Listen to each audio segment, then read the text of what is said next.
अस्सलाम वालेकुम नाज़रीन, मैं हूं अलवीना आगा और आप इस वक्त देख रहे हैं मेरा यूट्यूब चैनल और मुझे मेरे दीगर सोशल मीडिया प्लेटफॉर्म्स पर।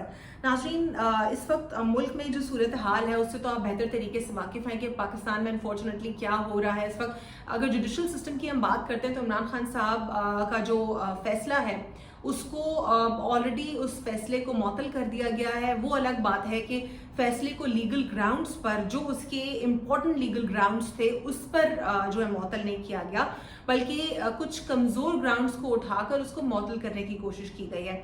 लेकिन फिर भी एक अच्छा मूव था, फिर भी हिम्मत का मुजाहरा किया गया है इस किस्म के मुल्क में जहाँ पर जंगल का कानून दिखाई देता है, जहाँ पर जजेस गायब हो जाते हैं, जहाँ पर जजेस से ज़बरदस्ती फैसला कराया जाता है, जहाँ पर जजेस को रिश्वत देकर या उनको इंटरनेशनल एक्सचेंज प्रोग्राम्स में भेजा जाता है, या फिर जहाँ पे बड़े बड़े इंस्टीट्यूशंस के जो चेयरमैन होते हैं, डीजी होते हैं, उनको रातों रात अगवा कर लिया जाता है। इस किस्म के मुल्क में चले मुअत्तल किया किसी वेग बुनियादों के ऊपर ही सही, लेकिन करने की तो कुछ इंसाफ करने की कोशिश तो की।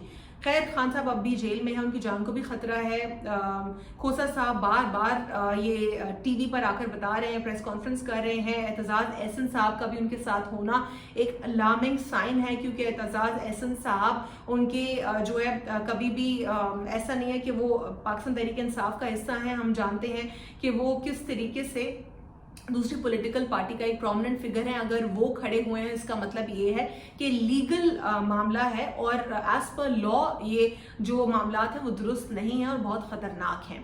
बहरहाल हम उम्मीद करते हैं कि इमरान खान साहब को रिहा किया जाए, क्योंकि जिन ग्राउंड्स के ऊपर उनको अंदर किया गया है इसके ऊपर इंटरनेशनल जुडिशरी भी बहुत सारे सवालात खड़े कर रही है। ये तो अब तक की सिचुएशन है।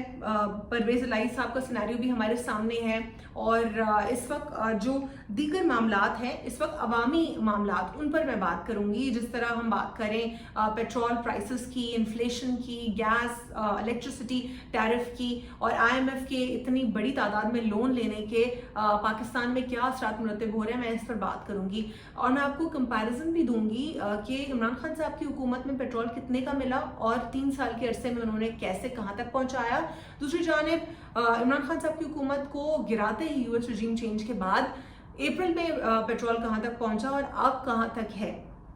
तो सबसे पहले इमरान खान साहब को पेट्रोल मिला 100 रुपए का और 100 रुपए के पेट्रोल को उन्होंने 3 साल के अरसे में 149 रुपीस तक पहुंचाया। 149 तक 3 साल के अरसे में पहुंचाया गया है पेट्रोल को। और इसमें कोरोना का दौर भी आया। आपको याद होगा कोविड में पूरी दुनिया के ऊपर कितना फाइनेंशियल प्रेशर था और पाकिस्तान तो वैसे ही तमाम तर इंस्टीट्यूशन से पैसा लेकर अपना डेट के जरिए अपने ज़िंदगी गुजारता है, लेकिन उसके बावजूद भी इतने क्राइसिस में रहते हुए भी 149 का हुआ पेट्रोल पर लीटर।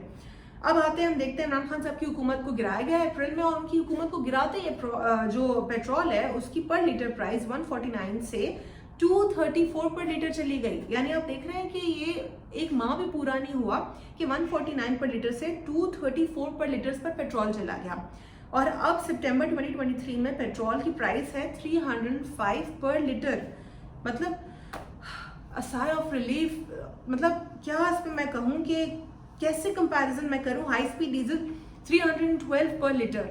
मतलब एक आम आदमी, एक रिक्शा ड्राइवर, एक टैक्सी ड्राइवर या जो बिजनेस करता है गाड़ियों का, वो किस तरीके से अपना गाड़ी की सर्विस दे रहा है डिफरेंट उबर में, करीम में, जहां पे भी, यानी उसको अपने किस तरीके से उसका सर्वाइवल हो रहा है। बहुत मुश्किल है ये। और मतलब मैं तो इस पर बिल्कुल, मुझे बहुत बहुत ज़्यादा दुख हो रहा है कि पर लीटर 305। आप सोचें कि 1 लीटर अगर कोई डाल रहा है और उसको, मतलब अनबिलीवेबल। मतलब आप ये अगर पाकिस्तान में है इस वक्त तो आप सोच सकते हैं, अगर पाकिस्तान में आप इस वक्त पाकिस्तान जाके विजिट कर रहे हैं या विजिट करेंगे तो आपको अंदाजा होगा कि कितनी क्रिटिकल सिचुएशन है। आम आवाम कितनी ज़्यादा तकलीफ में, एक बिजनेस करने वाला और एक आम आदमी ट्रेवल करने वाला, दोनों तकलीफ में। ट्रेवल करने वाले की पॉकेट के ऊपर भी डाका है, साथ ही साथ जो बिजनेस करने वाला है उसके साथ भी ज्यादती है। जाहिर है लोग भी उसके साथ बार्गेनिंग करेंगे, लोग उसको उतने पैसे नहीं देंगे जितना वो डिजर्व करता है, जितनी उसकी रोजी होनी चाहिए। तो ये तमाम तर सिनेरियो बहुत ही प्रॉब्लमैटिक है। हमने देखा कि पिछले हफ्ते पूरे मुल्क में मुल्कगीर हड़ताल हुई और इसकी वजह इन्फ्लेशन और जो टैरिफ है इलेक्ट्रिसिटी में या फिर गैस में, तमाम तर चीज़ों के टैरिफ में चेंजेस की वजह है। जिस तरह हमने देखा कि जो प्राइसेस हैं वो इतनी ज़्यादा बढ़ा दी गई इलेक्ट्रिसिटी की पर यूनिट कि आम आदमी, चाहे बिजनेसमैन हो या आम आदमी हो, उन दोनों के लिए तकलीफ हो गई। हमने बहुत सारे टेस्टिमोनियल्स भी देखे और कुछ फीचर्स भी पढ़े जहाँ पे जो सिंगल मदर्स थी या फिर जो है इस पे जो लोग जिनकी लो इनकम है, मिडिल इनकम है, वो कहते हैं कि अगर मेरी तनख्वाह 30,000 है और ये 30,000 भी नॉर्मल है पाकिस्तान में तनख्वाह, वरना तो आप देखें 8,000, 15,000, 25,000 इस तरह की तनख्वाहें अमूमन लोगों को दे रहे होते हैं अगर शुरू के फेज़ में हो अपने करियर के। और 30,000 तनख्वाह वाला इस वक्त अगर उसको 43,000 बिजली का बिल भेज दिया जाता है तो वो कैसे सर्वाइवल करेगा अपना। तो ये बहुत ज़्यादा एक तकलीफ का सामना लोगों को करना पड़ रहा है इस वक्त। इसीलिए पूरे मुल्क में लाहौर, कराची, पेशावर, कोयटा में हज़ारों की तादाद में बिजनेस कम्युनिटी और आम आवाम ने प्रोटेस्ट किया। 3 बिलियन का स्टैंड बाय एग्रीमेंट जो IMF के साथ किया गया, मुल्क को डिफॉल्ट से निकालने के लिए किया गया, लेकिन ये लग रहा है कि डिफॉल्ट से निकालते निकालते अवाम जो है वो महंगाई की चक्की में पिस गई। FMCG यानी फास्ट मूविंग कंज्यूमर गुड्स, जो कि अशिया खुर्दनोश की कीमतें डबल नहीं बल्कि ट्रिपल हो गई हैं। पाकिस्तान में 100 रुपए का अच्छा खासा दही आ जाता था पिछले साल, अब 100 रुपए अगर आप देंगे तो आपको इतना सा दही मिलेगा। और ये सिचुएशन है, आपको मतलब अजीब सी सिचुएशन है पाकिस्तान में, चाहे चीनी हो, पत्ती हो, दूध हो, हर चीज़ जो है वो उसकी प्राइसेस आसमान को छू रही हैं। बहुत ज़्यादा एक अजीब सी सिचुएशन है इन्फ्लेशन की वजह से। लेकिन साथ ही साथ एक अफसोसनाक खबर ये भी है कि हमारे तालीमी इदारे जो हैं वो अब मॉडेस्टी को मतलब आउटरीच करने के इदारे बनते जा रहे हैं अनफॉर्चुनेटली। अगर औरतों की मॉडेस्टी को आउटरीच करने की कोशिश की जाएगी तो कौन अपनी खवातीन को वहाँ पर पढ़ाने के लिए भेजेगा और कौन अपनी बच्चियों को वहाँ पर पढ़ने के लिए भेजेगा। कराची में गुलशन हदीद में एक मोलास्टेशन के केसेस सामने आए और कई टीचर्स को मोलास्ट किया गया प्रिंसिपल की जानिब से। उसके बाद कामरान जसोरी साहब ने जो है गवर्नर सिंध ने इसका एक्शन लिया। एक्शन लेने की ज़रूरत ही क्यों पड़ रही है? दिन दिहाड़े हमारे पास मोलास्टेशन के केसेस बढ़ते जा रहे हैं। इंटीरियर सिंध हो गया, कराची हो गया, कॉलेजेस हो गए, या पंजाब में जो है एजुकेशन इंस्टीट्यूशन के स्कैंडल्स आ रहे हैं। क्यों आखिर ये तमाम तर वजूहात, आखिर क्या वजूहात क्या है, कैसे हो रहे हैं, आखिर लोग क्यों इतने बेलगाम हो रहे हैं? क्या जंगल का कानून है इसीलिए सब बिल्कुल किसी को कोई खौफ नहीं है? क्योंकि लोग जानते हैं कि यहाँ पर तो फैसले ही दुरुस्त नहीं होते, तो इसीलिए जो जानवर है वो बेलगाम हो चुके हैं। बल्कि जानवर, मैं अपना लफ्ज़ वापस लेना चाहूँगी, जानवर तो फिर भी इसमें अगर मासूम जानवरों की हम बात करें जो बेजुबान है, बल्कि इनके लिए तो मॉन्स्टर्स का लफ्ज़ जो है वो बेहतर होगा। ये किस किस्म के अजीब से लोग हैं, मतलब ये उनको बिल्कुल बेलगाम छोड़ा हुआ है और वो खुद इसलिए सारी उल्टी हरकतें करें क्योंकि उनको मालूम कि उनका कोई कुछ नहीं बिगाड़ सकता।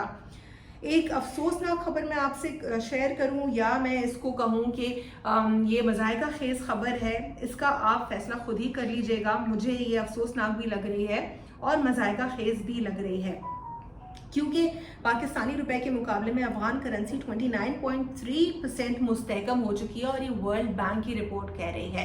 ये कोई और नहीं कह रहा, ये वही इदारा कह रहा है जो दुनिया को कहता है कि हम पॉवर्टी एलिवेशन कर रहे हैं लेकिन लोगों का खून चूस रहे हैं उनको पैसा देके। और अमेरिका अपने दीगर इदारों के जरिए किस तरीके से हुकूमत करना चाहता है दुनिया पर, वो हम सब जानते हैं। साथ ही साथ वर्ल्ड बैंक जो है ये भी कह रहा है कि लास्ट ईयर उन्होंने एवेल्युएट किया कि लास्ट ईयर से कंपेयर करें तो उनकी जो अफरात ज़र की शरह है उसमें 9.1% जो है कमी आई है और 12.6% जो है दीगर अशिया की कीमतों में कमी आई है। 5% जनरली कमी वाकई का वो कह रहे हैं। और इस तमाम तर सिचुएशन में उन्होंने ये भी कहा कि महंगाई की शरह 2.8% की कमी वाकई जो हो चुकी है। उसके अलावा उन्होंने पाकिस्तान के साथ जो मवाजना किया है वो काफ़ी मज़ायका खेज़ है कि करेंसी के साथ उन्होंने मवाजना किया है पाकिस्तान की, वो 29.3% है। यानी बहुत ही अजीब सी बात है। एक तरफ तो अमेरिका कहता है कि हम अफगानिस्तान को as a sovereign state accept नहीं करते, लेकिन दूसरी जानिब वो उनकी लास्ट ईयर फाइनेंशियल सिचुएशन को भी देख रहे हैं, वो अब की उनकी फाइनेंशियल स्टेबिलिटी को भी देख रहे हैं, उनकी करेंसी को भी, उनकी करेंसी की स्टेबिलिटी को भी देख रहे हैं और उनकी ओवरऑल जो इस वक्त जिस जगह पे वो स्टैंड आउट कर रहे हैं उसके तमाम तर फैक्ट्स को वो इवेल्यूएट कर रहे हैं। ये अजीब सी सिचुएशन है अमेरिका की। हमेशा से दोगलापन हमने अमेरिका का देखा है, तो एक बार फिर हमने अफगानिस्तान के हवाले से भी देखा। लेकिन पाकिस्तान के लिए शर्म का मकाम है कि अफगान करेंसी 2021 में अमेरिका को जब लात मारकर हुकूमत करने लगा तालिबान रजीम, तो उस वक्त 2021 से 2023 यानी 2 साल के अरसे में हमने देखा कि पाकिस्तान से ज़्यादा 29.3% अफगान करेंसी स्टेबल होती जा रही है। ये हमारे लिए एक खुद सवालिया निशान है और हमारे हुक्मरानों के लिए। आज के लिए इतना ही। अल्लाह हाफिज़। God bless you all.